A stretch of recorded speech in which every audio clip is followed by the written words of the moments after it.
Ya, Anda kembali bersama kami dalam Hot Ekonomi. Kami masih melanjutkan perbincangan bersama tiga narasumber saya, ada Pak Hari, Pak Sapta, dan juga Pak Maulana. Pak Hari, tadi sudah sempat diberikan beberapa input gitu terkait juga dengan kondisi di lapangan oleh Pak Sapta dan juga Pak Maulana. Nah, kalau kita bicara soal dana hibah ini, apakah ini sudah mulai disalurkan? Karena kan mengingat informasinya ini sampai Desember 2020, lalu mekanismenya seperti apa 70-30% ini nanti?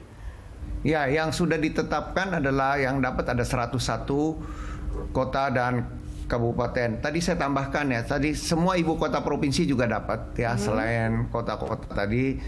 Dan nah sekarang saatnya untuk melakukan pencairan. Surat itu harus datang dari kepala daerah ya.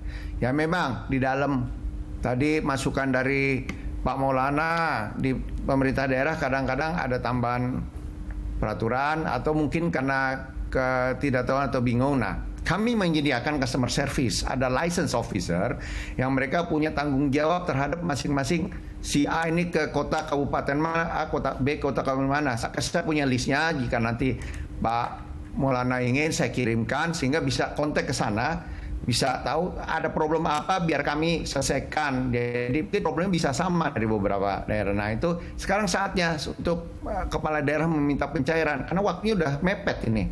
Ini sudah Oktober akhir. Padahal itu kan ditujukan untuk mengganjal atau menyambung cash flow 4 bulan dari hotel dan restoran itu. Dan saya terima kasih Pak Maulana tadi kasih masukan.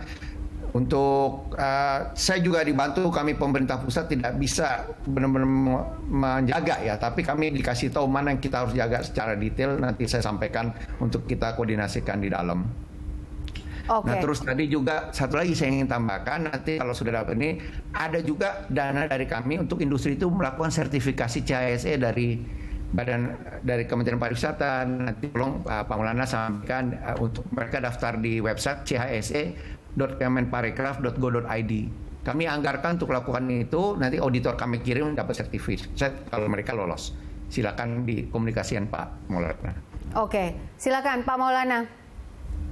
Ya, kembali kami apresiasi ya programnya, termasuk yang CISE itu dilakukan, diberikan gratis ya kepada 34 provinsi. Ini sesuatu yang luar biasa kami lihat. Dan program hibah ini juga tidak tertuju pada destinasi tertentu, tapi 34 provinsi itu terwakili semua, dan kemudian ada kriteria yang tadi sudah disampaikan.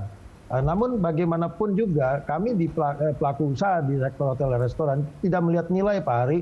Jadi nilainya kita nggak menganggap ini nilainya kecil besar, tidak. Yang penting strateginya dan programnya itu kita sangat appreciate dulu, itu yang awalnya, sehingga di kami pun pelaku usaha hotel dan restoran itu ke depan mereka akan berpikir taat pajak dan taat izin, itu dulu yang paling penting gitu loh. Dan Pemda juga sama akan berpikir ke sana.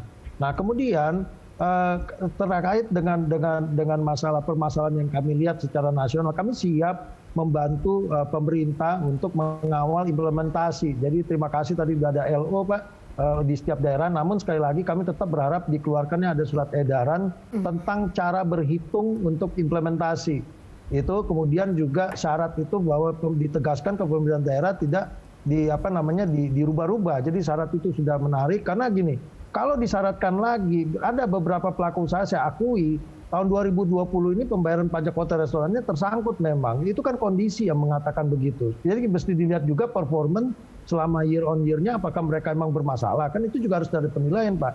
Gitu loh. Jadi bisa saja mereka dalam kondisi survive. Sekarang kita begini, kita nggak akan bicara sekarang target ya. Kalau target kita semua udah drop.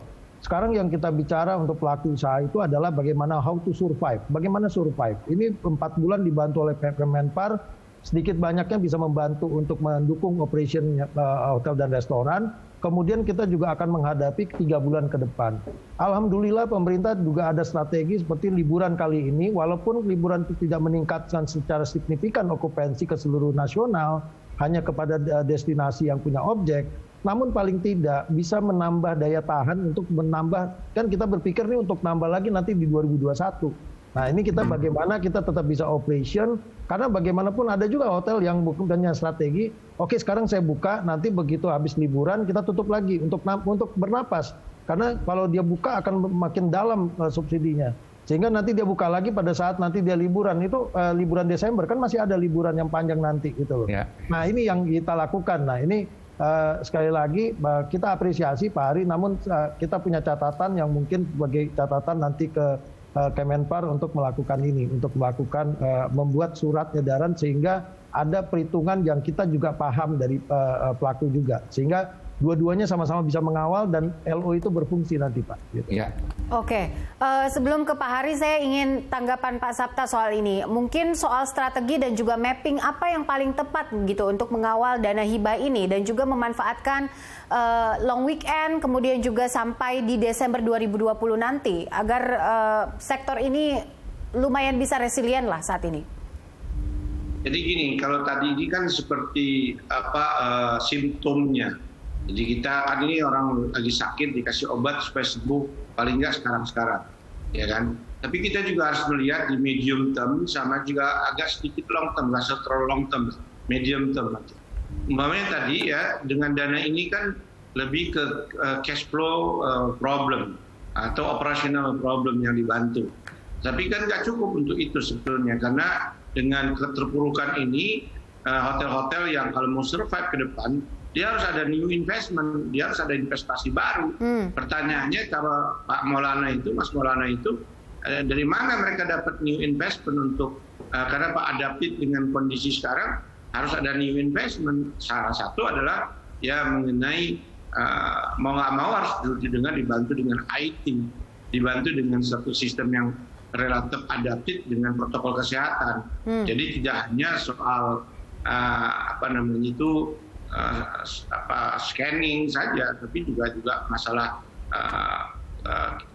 dapur, masalah apalagi itu produk-produk yang ada di hotel itu sendiri. Kenapa? Karena kalau mengabaikan itu pasti nanti customer juga akan datang.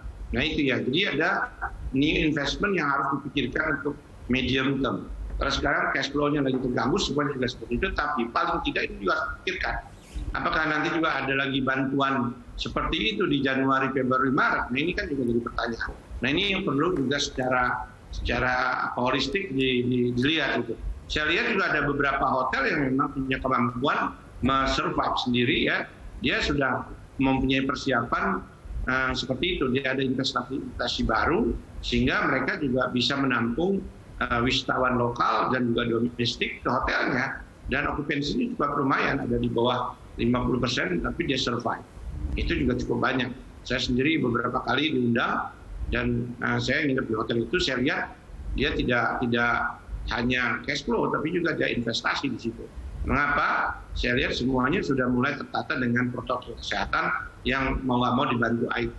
Itu Mbak Popi. Jadi kita harus lihat ini. Kalau nggak ya sama aja, kita ngasih terlalu banyak makanannya. Itu perlu, karena kita perlu survive, jadi lapar. Tapi kalau kita nggak kasih kailnya, ya terus saja kita kasih makan itu.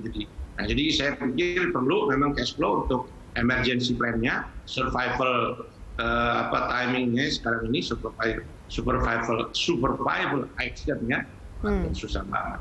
Terus berikutnya adalah yang berkaitan dengan untuk new investment. Ini harus dipikirkan. Kalau nggak nanti ya kita subsidi aja terus. Nah itu.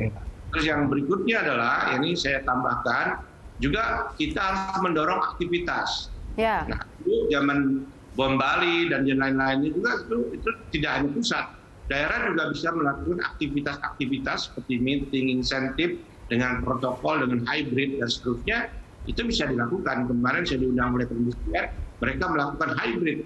Artinya ada beberapa yang online seperti ini, tapi mereka juga datang. Ini aktivitas yang harus dilakukan. Yang MICE itu, nice. Yang berikutnya, yang ketiga, perlu dipikirkan juga Pak Hari, kita sudah timingnya ini untuk melihat beberapa destinasi utama kita untuk betul-betul dibuka dengan protokol yang umpamanya dari dulu selalu dilindungi Bali akan buka. Nah, tolong Bali kalau memang sudah siap, kenapa tidak? Ini tadi saya baru Zoom call dengan salah satu portal di London, itu hebat sekali, halal portal lagi itu, halal link. Dia sudah punya booking ya, belum potensial, baru booking, sudah sama dengan Oktober tahun lalu. Nah ini kan beda di sana, tapi kita harus buka itu. Nah kalau Bali itu sudah mulai berani dibuka link, dengan saudaranya silah NTB. Kita ambil lagi mungkin Jogja, ada beberapa yang memang harus ready, harus berani. Tetap dengan literasi masyarakatnya, pengusahanya, termasuk tadi aksesnya, airport dan seterusnya. Jadi pariwisata nggak bisa sendiri. Kalau aksesnya juga nggak dibenahi, menurut saya kalau airport sih pastilah itu lebih mudah dengan juga airline, ya gitu. Itu mungkin Mbak Popi. Jadi jangan kita hanya ya memang kita lagi lapar dikasih makan it's okay, karena kita lagi susah. Tapi kita juga mikir untuk makan berikutnya. Ya, itu yang kita sebut dengan new investment policy. Apakah jaminan 0%, nggak ada bunga, dan dengan new equipment dan seterusnya. Mau nggak mau harus adaptif dengan protokol kesehatan itu, mau nggak mau, karena semua report yang ada termasuk semua benchmarking yang kita lakukan kelihatannya tidak ada protokol kesehatan. Even vaksin ditemukan, semua ahli bilang tetap kita menggunakan protokol kesehatan. Ya, itu. Jadi itu protokol kesehatan. Terima kasih. Oke, baik. Intinya itu. Tapi nanti kita akan tanyakan bagaimana tanggapan dari Kemenparekraf atau Pak Hari nanti setelah jeda. Kita break sebentar. Pemirsa tetaplah di sini.